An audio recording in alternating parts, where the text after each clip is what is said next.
감사합니다. 오늘 말씀은 하나님의 능력이 역사하는데 라고 하는 제목으로 우리 말씀 나누겠습니다.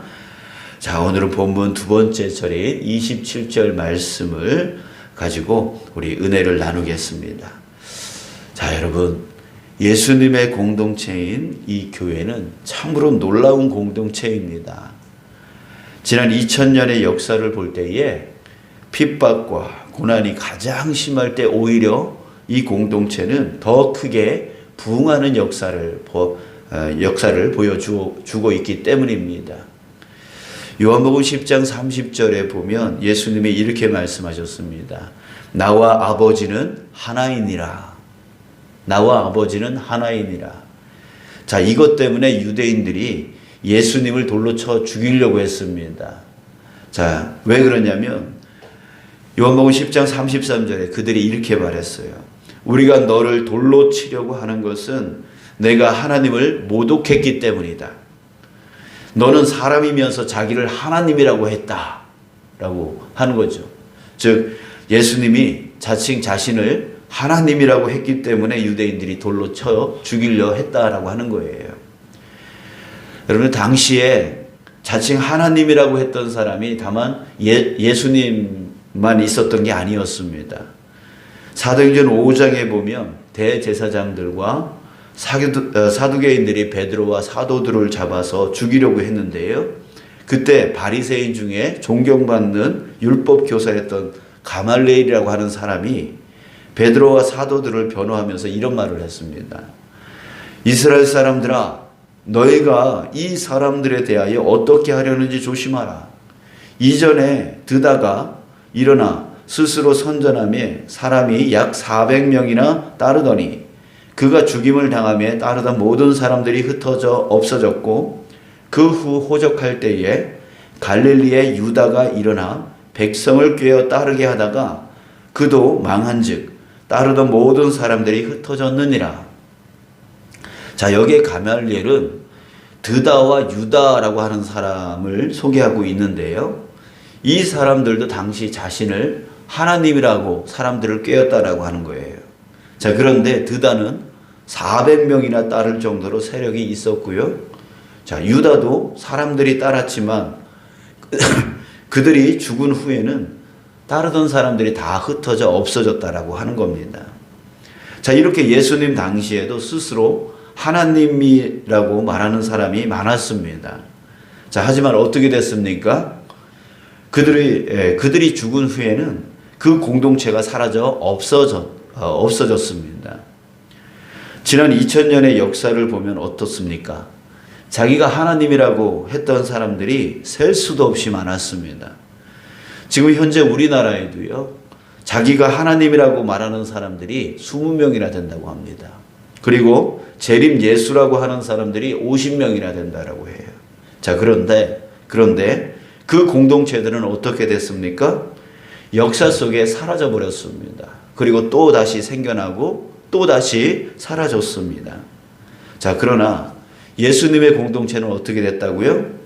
자칭 하나님이라고 했던 예수님이 떠나신 후에도요, 예수님을 믿는 그 공동체는 사라지지 않았습니다. 오히려 예루살렘을 넘어서 유대를 넘어서 사마리아를 넘어서 땅끝까지 복음이 전파되었고요. 극심한 핍박과 고난을 받았음에도 불구하고 오히려 더 크게 부흥하였던 곳입니다. 자, 사랑하는 여러분, 어떻게 이런 일이 일어날 수 있었던 것입니까? 예수님의 공동체는 왜 사라지지 않았죠? 핍박과 고난에도 왜 오히려 더 크게 부흥을 했던 것입니까? 오늘 본문 27절에서 모세가 그 답을 말해주고 있습니다. 영원하신 하나님이 내 초소가 되시니 그의 영원하신 팔이 내 아래에 있도다. 그가 내 앞에서 대적을 쫓으시며 멸하라 하시도다. 영원하신 하나님이 내 처소가 되신대요. 즉 전에도 지금도 앞으로도 영원히 계시는 하나님이 우리의 처소, 이 처소는 안식처, 은식처, 피난처라고 하는 뜻인데요. 하나님이 우리의 안식처가 되시고 은신처가 되시고 피난처가 되어 주신다라고 하는 거예요. 자, 그의 영원하신 팔이 내 아래에 있도다라고 했습니다. 자, 팔이라고 하는 것은 능력을 의미합니다. 하나님의 능력이 영원히 함께 하셔서 영원히 보살펴 주신다라고 하는 것이에요. 자, 세 번째, 그가 내 앞에서 대적을 쫓으시며 멸하라 하시도다. 그가 내 앞에서. 자, 이 말은 뭐냐면, 하나님이 우리의 대장 되어 주신다라고 하는 뜻입니다. 하나님께서 대장 되어 주셔서 우리 앞에서 그 대적을 쫓아내어 주신다라고 하는 거예요. 반드시 승리케 해 주신다라고 하는 것이죠. 자, 다시 한번요. 여러분, 왜 예수님의 공동체는 사라지지 않습니까? 왜 예수님의 공동체는 핍박과 고난이 오면 더 오히려 부흥하는 것입니까? 자, 그 이유는 무엇이냐면 바로 예수님, 자기 자신이 하나님이라고 말했던 예수님이 진짜 누구라는 얘기예요? 바로 하나님이라는 얘기예요. 그 하나님이 함께 하시기 때문이라는 거예요. 하나님이 함께 계셔서 안전한 피난처가 되어주시고, 하나님이 함께 계셔서 그 강한 능력으로 보살펴 주시고, 하나님이 함께 하셔서 우리 대장 되어주셔서 우리의 대적을 쫓아내어 주셨기 때문에 오히려 더 부흥하고 오히려 사라지지 아니하고 2000년의 역사 가운데 오히려 더 퍼져나가서 지금 저와 여러분들까지도 이 복음을 가지게 되어졌던 거예요. 바로 예수님이 하나님이시라는 뜻이고, 그 하나님이 우리와 함께 하셔서 우리를 돌봐주시고 피난처 되어주시고 능력의 팔로 함께 해주시고 그리고 대적들을 쫓아내어 주셨기 때문에 바로 2000년의 역사 가운데 이렇게 우리 기독교, 우리 그리스도인들이 이렇게 살아남을 수 있었던 것이에요. 더 부흥할 수 있었던 것이, 이것이 바로 우리의 이 신앙의 증거이다라고 하는 것입니다. 자, 그런데 여러분, 우리에게 중요한 것은 바로 이것입니다. 왜 어째서 하나님이 우리에게 이렇게 해주셨느냐라고 하는 거예요. 우리에게 어째서 왜 이렇게 해주시느냐라고 하는 것입니다. 우리가 남들보다 착하게 살았기 때문입니까? 우리가 남들보다 교회를 더 열심히 다니기 때문입니까? 그게 아니에요. 여러분, 우리의 이 외적인 행위 때문에 하나님이 우리에게 이런 은혜를 베풀어 주신 것이라면, 여러분, 우리는 완벽한 사람입니까? 우리 어제 뭐라고 했습니까? 우리는 여수른이라고 했습니다. 이름은 온전하고 의로운 자, 올바른 자, 곧은 사람, 고결한 자라고 했는데, 그러나 실제 어떤 삶을 살아갑니까? 고결하고 의롭고 온전하게 살아가고 있는 사람입니까? 아니에요. 우리의 모습은 완전하지 않습니다. 이름은 그렇게 불려질지라도 우리의 삶을 보면 완전하지 않아요. 그저 남들보다 교회 열심히 다닐 뿐이지, 남들보다 조금 더 착할 뿐이지, 그것이 하나님의 기준으로 완전한 사람이 아니라고 하는 거예요. 우리 모두는 완전하지 않습니다. 그래서 성경에서 이렇게 말하고 있지 않습니까? 로마서 3장 10절에 기록된 바 의인은 없나니 하나도 없으며, 없대요. 저나 여러분들이나 의인이 없습니다. 나는 착하게 살았는데요, 나는 선하게 살았는데요, 나는 헌신하며 살았는데요. 하나님의 기준으로 보면 도토리 키재기라고 하는 거예요. 의인은 없다라고 하는 거예요. 하나님 기준에 맞는 사람은 없다라고 하는 거예요. 로마서 3장 23절에 모든 사람이 죄를 범하였으며 하나님의 영광에 이르지 못하더니, 저나 여러분이나 우리 모든 사람들은요 모두 죄인이에요. 하나님의 기준에 맞지 않아요. 그렇기 때문에 하나님의 영광에 이르는 사람이 없어요. 자기 노력으로, 자기 착함으로, 자기 선함으로, 자기 헌신으로, 자기 섬김으로, 자기 행위로 하나님의 기준에 이르는 사람은 없습니다. 없다라고 성경은 그렇게 말하고 있는 거예요. 우리가 아무리 노력하고 애쓴들 하나님 기준에 완벽하게 맞출 수 있는 사람은 없습니다. 자, 그렇다면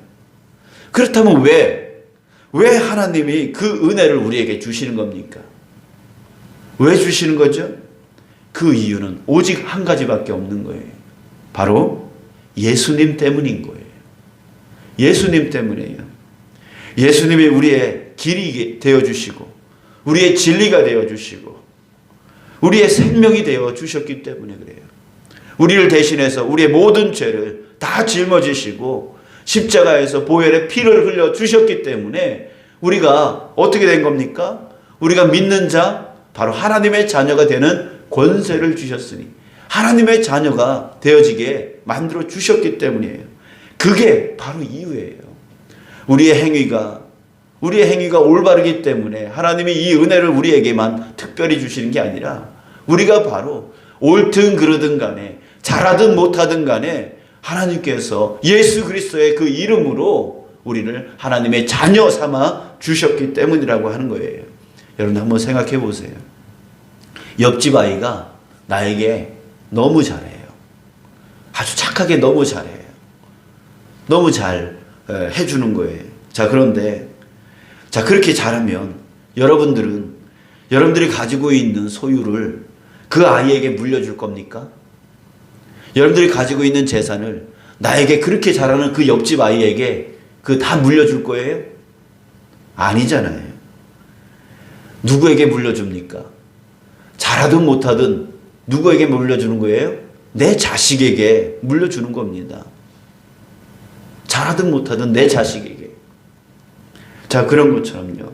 하나님이 우리를 위에서 피난처 되어 주시고 강한 팔로 돌봐주시고 대장 되어 주셔서 대적을 물리쳐 주시는 이유, 그 이유는 바로 예수 그리스도로 인해서 우리를 하나님의 자녀로 삼아 주셨기 때문에, 우리가 누구이기 때문에?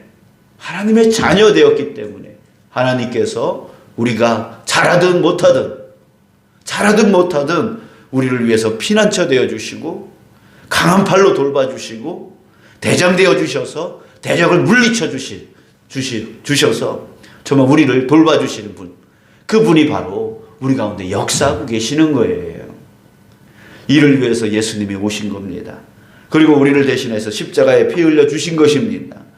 우리 하나님이 우리를 자식 삼아 주신 거예요. 그래서 영원히 지켜주시고 인도해 주시고 이기게 해주시는 그 은혜를 우리가 받을 수 있게 되어진 것이에요. 사랑하는 여러분, 하나님의 자녀된 것을 기뻐하시길 바랍니다. 하나님의 자녀된 것을 감사하시길 바랍니다. 우리 이 기쁨과 이 감사가 넘치는 저와 여러분들 되어지기를 간절히 소원합니다. 여러분들, 우리가 절대로 잊지 말아야 될 것은 뭐냐면 바로 내가 하나님의 자녀 된 것이에요. 내가 하나님의 자녀라고 하는 거예요. 그렇기 때문에 하나님께서 나를 반드시 돌보시고 반드시 지켜주시고 반드시 이기게 해주신다라고 하는 그 마음, 그 믿음을 갖고 살아가는 것입니다. 여러분들, 바울과 실라가 복음을 전하다가 빌립보 감옥에 갇혔을 때가 있었습니다. 매를 수없이 맞아서 거의 죽을 지경이었습니다. 자, 여러분들 이 정도면 매를 엄청나게 맞고 그 깊고 더럽고 그 추한 곳에, 그 어두운 곳에 갇혀 있을 그때에 여러분들 그의 마음이 어떻겠습니까? 얼마나 힘들겠습니까? 아휴, 이젠 끝이구나. 그 절망 가운데 있지 않겠어요? 뭘 하고 싶은 마음이 있겠어요? 아파 죽겠는데. 그래서 아무것도 안 하고 싶은 그런 마음이었을 겁니다. 그런데 이 바울과 실라는 무엇을 했냐면 그 아파 죽겠는데, 그 힘들어 죽겠는데 예수 그리스도의 그 은혜로 하나님의 자녀된 것을 감사하면서 하나님께 기도와 찬송을 했답니다. 그 은혜가, 그 하나님의 자녀로 삼아주신 그 은혜가 너무나 감사해서 하나님께 오히려 그 아픈 몸을 갖고 그 힘든 마음을 갖고 하나님께 기도하고 찬송을 하였습니다. 그랬더니요, 갑자기 큰 지진이 일어나는 거예요.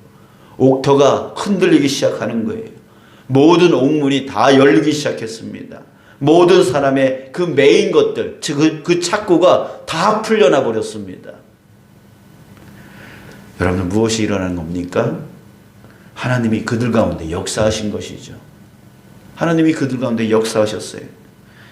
매를 맞아서 육체적으로는 엄청나게 힘들었어도, 억울하게 감옥에 갇혀서 마음이 힘들었어도, 그럼에도 불구하고 그 힘든 몸과 그 힘든 마음을 가지고 예수 그리스도의 그 은혜로 감사하며 하나님께 기도하며 하나님께 찬양하니까 하나님이 역사하셔서 그들의 피난처가 되어주셨고 강한 능력으로 그 묶인 것들이 풀어졌고 그 감옥에서 나올 수 있도록 주님께서 이끌어 주셨던 거예요. 사랑하는 여러분, 힘들다고 피곤하다고 바쁘다고 어렵다고 마음에 들지 않는다고 자꾸 뒤로 물러나면 우리는 안 됩니다. 그거는 그 마음은 결코 하나님이 주시는 마음 아니지 않습니까? 하나님이 뒤로 너 힘드니까 너 피곤하니까 너 바쁘니까 너 어려우니까 너 안 해도 돼, 안 해도 돼. 기도 안 해도 돼. 찬송 안 해도 돼. 그러실까요? 그건 하나님이 주시는 마음이 아니죠. 오히려 하나님은 이러실 거예요. 너 기도해. 너 부르짖어. 내가 응답해 줄게. 너 나에게 더 가까이 와. 내가 너를 돌봐줄게. 내가 강한 팔로 너를 돌봐줄게. 내가 너의 피난처 되어줄게. 내가 너 앞에 서서 그 대적을 내가 물리쳐 줄게. 너는 나에게 의지해. 넌 나에게 와서 기도해. 부르짖어. 내가 응답해 줄게. 이게 바로 하나님의 뜻 아닐까요? 그런데 우리 입술에는 힘들다, 피곤하다, 바쁘다. 그래서 나는 기도 못하겠다. 나는 찬송 못하겠다. 여러분들, 이것은 하나님이 주신 마음이 아니라면 누가 주는 마음입니까? 사탄 마귀가 주는 마음이죠. 사탄 마귀가 우리한테 이런 마음을 집어넣어서 우리로 하여금 기도하지 못하게 만들고 하나님께 가까이 가지 못하게 만들고 하나님의 그 자녀로서 받게 되어질 이 당연한 은혜를 받지 못하고 그 은혜를 누리지 못하게 만들려고 우리에게 이렇게 하는 거 아니겠습니까? 사탄이 주는 이 마음을 여러분들 우리는 쫓아가면 안 됩니다. 힘들다는 핑계가, 피곤하다는 핑계가, 바쁘다는 핑계가, 어렵다는 핑계가, 나 기분 안 좋다는 핑계가 여러분들 우리에게는 있어서는 안 되는 거예요. 하나님께 나아갈 때 하나님께서 그 대적을 물리쳐 주시고 하나님께 나아갈 때에 하나님께서 우리의 피난처 되어 주시고 하나님께 나아갈 때에 하나님께서 우리를 돌봐주시고 이끌어 주시고 그 강한 팔로 우리를 돌봐주신다는 거 아니겠습니까? 근데 우리 그 은혜를 누려야 되지 않겠습니까? 그런데 자꾸만 뒤로 물러서려고 합니다. 자꾸 안 하려고 합니다. 하나님께로 나가려고 하진 않습니다. 아유 추운데, 아유 어려운데, 아유 뭔데. 이런 핑계는 사탄 마귀가 주는 마음이죠. 하나님의 이 자녀로서 받게 되어질, 마땅히 받게 되어질 이 은혜를 받지 못하게 만들려고 하는 것이죠. 사랑하는 여러분들 그런 마음이 들수록 여러분들 바울이 자기 몸을 쳐서 그 힘들지만 그 어렵지만 그럼에도 불구하고 주님이 자녀 삼아 주신 그 은혜에 감사하며 하나님께 기도와 찬송으로 나아가 정말 이 놀라운 일들이 일어났던 것처럼 여러분들 우리도 2022년도 바로 그런 한 해가 되어지기를 주님의 이름으로 축복합니다. 정말 이제는 뒤로 물러서지 아니하고 힘들다 어렵다 뒤로 물러서지 아니하고 오히려 그러면 그럴수록 하나님 앞에 더 가까이 나아가서 하나님께 기도하고 하나님께 매달리고 하나님의 그 자녀로서의 그 은혜를 누려나가는 이 한 해가 되어지기를 간절히 소망하는 것입니다. 여러분들 우리 규례성결교회 우리 온 성도들은 바로 그런 은혜를 누려야 됩니다. 그런 은혜를 받아야 됩니다. 왜요? 예수님이 우리를 대신해서 피 흘려 죽은 그 피값으로 우리는 하나님의 자녀된 거 아닙니까? 우리가 하나님께 당연히 받아야 될 이 은혜 아닙니까? 그 은혜를 우리가 빼앗기지 아니하고 그 은혜를 우리가 놓치지 아니하고 정말 2022년도 그를 다 받아낼 수 있는 어떤 어려움도 어떤 힘듦도 능히 승리하며 나갈 수 있는 그 은혜를 누려나갈 수 있는 저와 여러분들 되시길 간절히 소망하는 것입니다. 여러분들 이 시간